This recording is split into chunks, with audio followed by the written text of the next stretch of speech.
Professor Melitus Otibuatin, New Juabenmanhene, and Nanaya Dani, New Juabenmanhene, .ye, and Daasebre Otuo Siriboe, Tosuminu, Asante Juabenmanhene, and Nana Osei Tutu, and also Asante Manhene, Omane Ayukokaya. Motanse na omaye umunuya ene say yaka New Juaben omunyina ya ayokofo enti seka New Juaben na aka Asante Juaben na aka bekwai na aka kokofu na aka kontanse ensuta ene nananom ayoko a enkekae na emprempre de nananom amahina omote simpie so chire eye ema new Juaben Manhene ene Manhema ene Daasebre Otuo Siriboe Asante Ghallywood Manhene ena Nana Osei Tutu Asante Bekwai Manhene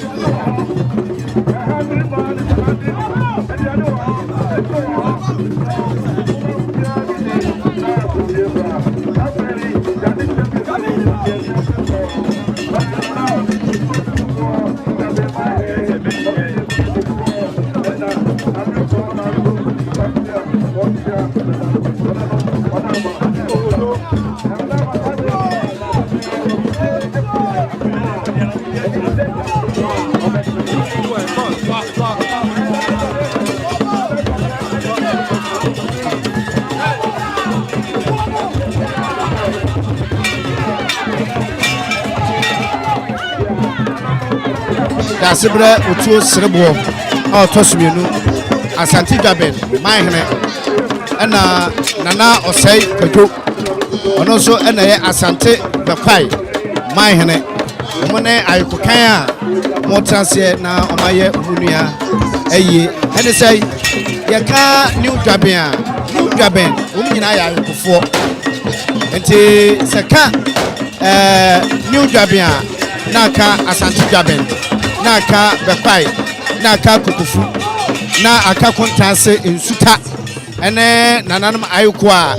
enkekae na emprempren de nananom amahene a omote simpie so hwe chire eye ema new Juaben Manhene ene Manhema ene Daasebre Otuo Siriboe Asante Ghallywood Manhene ena Nana Osei Tutu Asante Bekwai Manhene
Daasebre Otuo Siriboe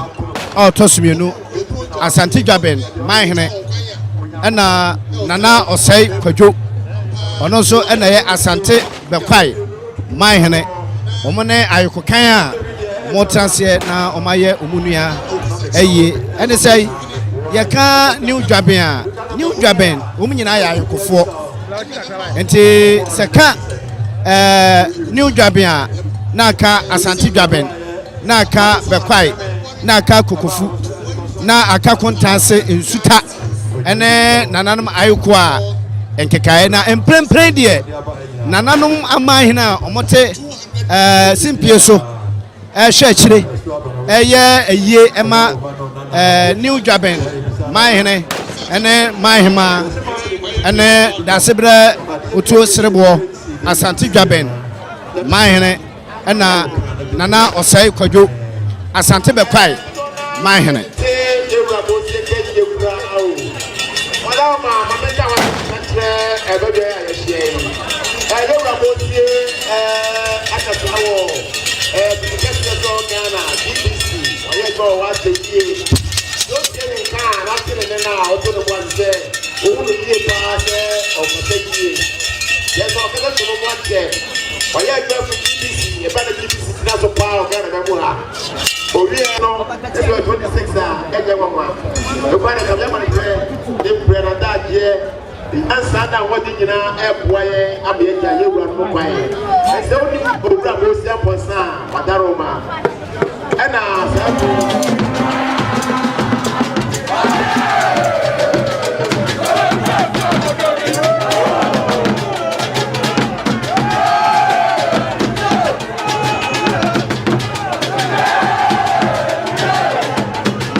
enti eno no amamre kakra na mpanyifo gina wo da ne so se pensanfo no wonmu edi animu na wonmu kura botom kase no na wonmu de ya amamre na wono to ma mu se bere matwebo akobia wankasa asu egina ya na woto bia wo me ma ne nsa so a emmen ene ntwene ene ade edi asifi sa medie kakume bi bebia Daasebre otiboaten ene nana ya dani sabe wonmu fra wonmu ntoma ewo tintin mu no eho ena bare maba wode nani echiri wode nani kutwe yi se an ni me nsantame wono so de akwakohwe ni mianu mu wono mu echi e ma remfi se mprempren osi Asantehene anem nti wo ba sa Asantehene nti no se bi si jemi yoyoyo ye jemi bona bamba na ye bana kwa abani ade ni nyina no ye yen pepepe se de Asantehene ena epi amamre sa na eti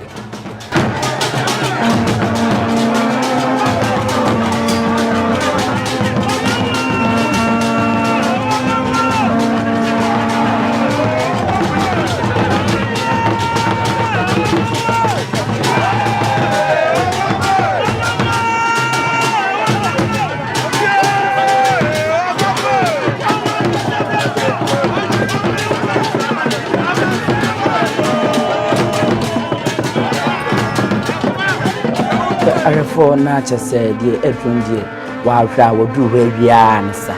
wodu hwawia nsa oba na waba biwem na wakọ na wakọ akọhwe empenyimfo empon be ni akọhwe wo mani tia ene asem to akora berima twebo akobia no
se mo hwe baby a yedre ya barema twembo akodua akakume bi na owuram akakume bi na owuram obrempon kodua no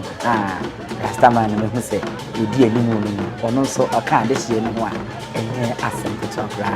enti amamre ne amane na enyi guso a mpanyimfo eyo se be ya barema betini na wakwa kotie no akohwe enuanom bani wonmani nasabe ye ofumso de soma no mamre ne amane wo so ojo no obeko wakwa akoye ne pepepe seni esi eti yeguso e woni udwabe e wo be mantem hanoma NYANSAPO eguso a ne ekoso enyi ni san me bandimba ye de man so hwa ba makwa na wogina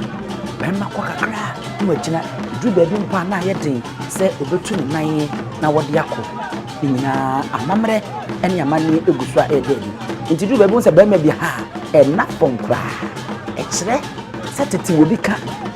wobi kire na asante wa amamre asante e wa abakwasem se ye ma ye ni je ye de ehu ene ye kọọso ne ye bo ho ban ne ama kosikọkọ ame daada ye ne a ebi ankenne ko my Ghana ye kuyanim e che se de nenne ye huni sanse ye wo adoye a e wo sanke koso ye bo ho ban na no piese a ne hu se ampa hwe wo nkwa na no ese ote asan ese wo kọ afedie se de ko to wanya awura mo wi a wo ko hwe ne amne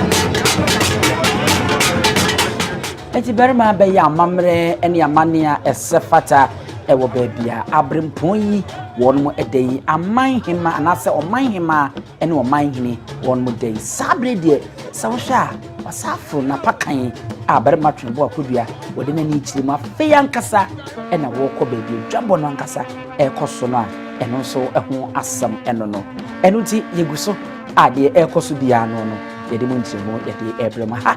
NYANSAPO Akan Films YouTube ni wo subscribe share na like le jawa page me any abusu akani Osu Etuo.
ayofo bɛrɛ ma twere bo akudua na saa me mu sɛ wasi fam a wɔkɔ na yɛ nananom ayokofoɔ wɔkɔ na wakɔ akɔkyea wɔn a ɛnyɛ asɛm ketewa koraa no Otuo Siriboe no ɔno ɛna ɔno wɔn edi nkyie ya yɛ nananom a wɔn yɛ ayokofoɔ ne adeɛ a wɔba Asante mantɛm ano de a ne sɛ nyina yi nim sɛ ayokoɔ busua a wɔn ahyɛ nsodeɛ baako paa yi de nim wɔn ɛne abotrɛ ɔtɔ ɛno ɛna wɔde nsa ɔyɛ wɔn atu wɔn nyinaa ɛyɛ anuanom na afei ɔdane amammerɛ ɛne amane adia ne nyinaa ɛkyerɛ Asante sɛdeɛ yɛ nananom a wɔn wɔ ha ahemfo adompɔ ɛne adehyeɛ sɛdeɛ wɔn si dɔ wɔn ho na wɔn hyia wɔn ho ne wɔn ho a wɔn de buo ɛde ma wɔn ho ne wɔn ho ɛno bi ɛna wɔn sɛ bɛrima twere bo akudua wɔda a na ɛde sisi a ɛma ne nuanom nso ɛde wɔdɔ ɛde nsa ɛto nsɛm ɛyɛ ne tu a wɔn di nkitaho kakra ɛwɔ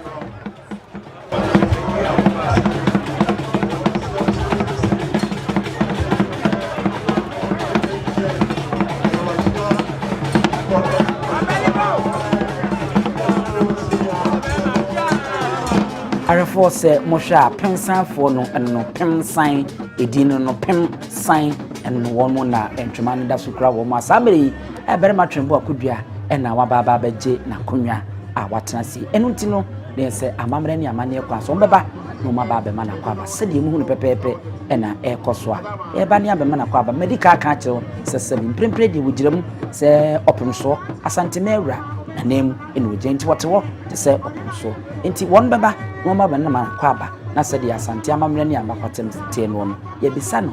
na nanteseɛ na afei wɔn ne no adi amanneɛ nti Sante na ato yi ɛyɛ ɛdɔm a ɛbɛma bɛrima twere bo akudua akɔ aba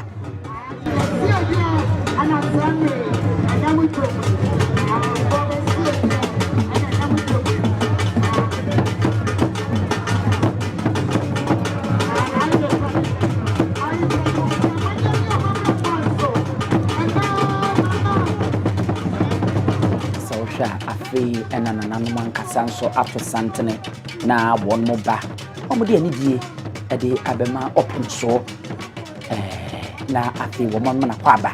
na amanneɛ bi wɔ hɔ nom a wɔn mo di pemsanfoɔ no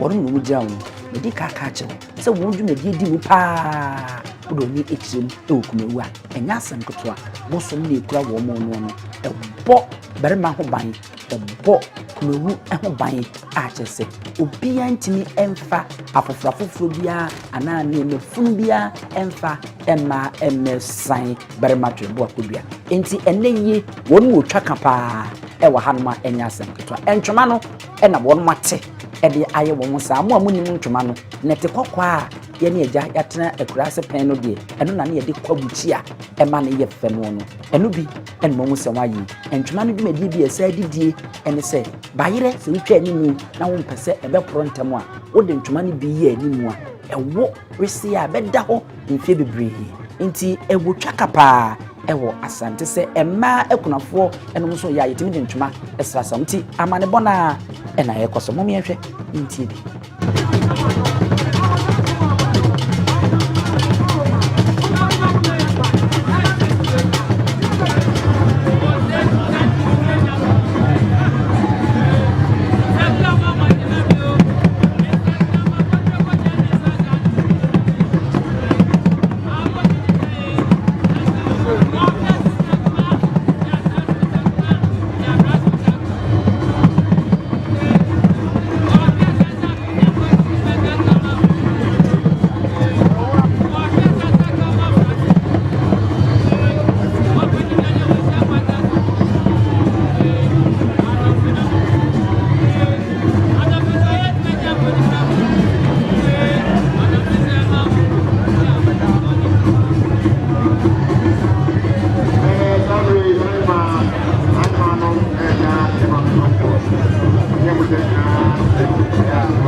abusia Ajamfo Ejenya Asante na Juabenmanhene na abekwa manhene mado meguru mofumaso mfeme said ye wa unu ya pani ye Otumfuo Osei Asantehene wo kasa chelu obusia ni ena kakra ni na abekwa manhene na Juabenmanhene ni o mabusia na namunkonya sofo ema ye ru asote prekope say wono ani ne kuma wo kana ni abeban ye ru asena namkwan hye na de besi bia ma na asonte ampana namkota ase hye ebu na no ene na eso ye ru ase amane ni amamre kwa so ye mra ni mame ye mfama no aduti ye ru ase so no ani ne kuma da foma o ntimi ka so ina ni ase akwa oni ni nua ba nyina aduti enra ye ru na tutu na ba ha enra anumre no behwe ni nua mo mienu nyina ni achi ana nso otu bema so no so na o mesina nan wa ha asan do a dido ni nua ni ti ena wo ye ni ati sei anti enra ma mba ya wan se ni nua ba ni nua bema wo mo da fom na wo mo konse do a wo se ni sasa pantu miensa na Juabenmanhene na abekwa manhene madam meguru mfo kasa fie fanya ni nua mo mienu na akwa fefe fama no yeru asi ni kente epo mienu ya mi na o na mfa nkata ni nua mo mienu a ye jo mo kwa na yiso fama na sanso mo ko no on kwa akoto na mo nse do ye bu so mo kwa so u bei ye ni apani san no si ja okwan to mo nya mani bo suo bi mo ja kobo na mo nse do anu nti yeru anensa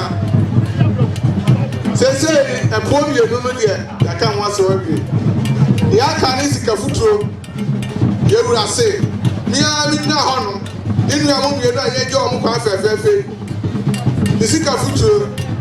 ewe putansa mia mi na ho amfa nkata na ade so fa na de yeru Otumfuo Osei Asante yo na chame wadawro ma anano miru no mesno maso family kakra na Juabenmanhene na abekwa manhene adawro ma miru no mesno mo maso family kakra mijina ma na kwa bi ya motoso ne yansa Asantehene ma ne tina mijina anche bia ene na abekwa manhene ne na Juabenmanhene wo mo ma abre wa sote se wo mo nuanu mienu wo ma twa wo ni abeban na ima bu na eso na ima se mo kwa na mo kwa ya Asante amame na tane fata na mo fanya ma ade kwa imame hey mama me ba ya na Juabenmanhene na akwa manhene na ima se ya dibra ba ye transanti wo no wo twa ne de wo kuma se enti mo bro ni sapantu mo nya na mo fanto mo bonya ase na mo twitwa sana na ima se wo ma ni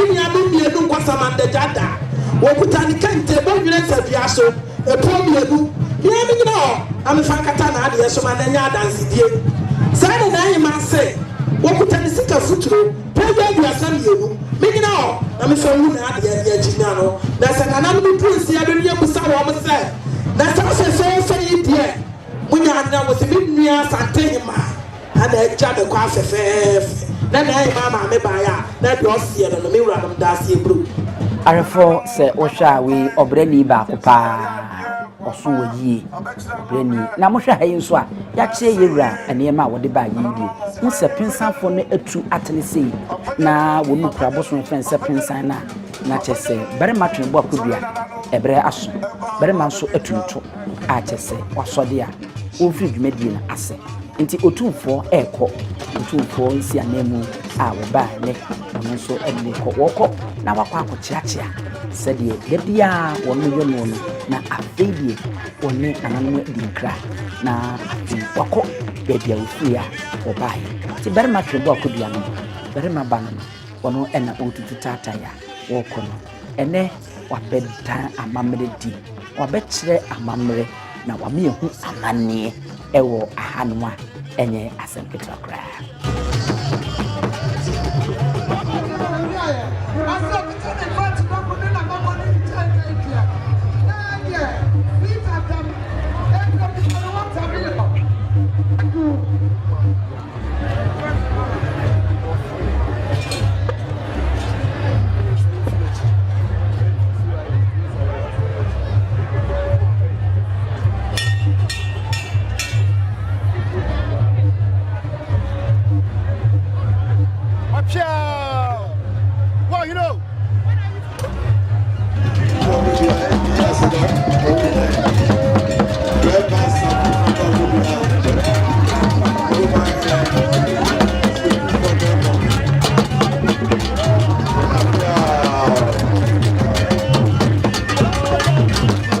ayefo na sese sede da yekoso ya eni pitiri ekwantintini bia no ekuwie ewo waboboa no ene na ha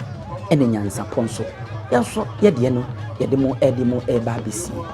midin ene abusua pani owusu aduomi bomoden na subscribe share na like eya de wadwen kire nso efato ne mo mare mfi se ye nyina yeguso a yesu ade ti se bibi kwa achewa adaroma ene de nyam brase na wo de ache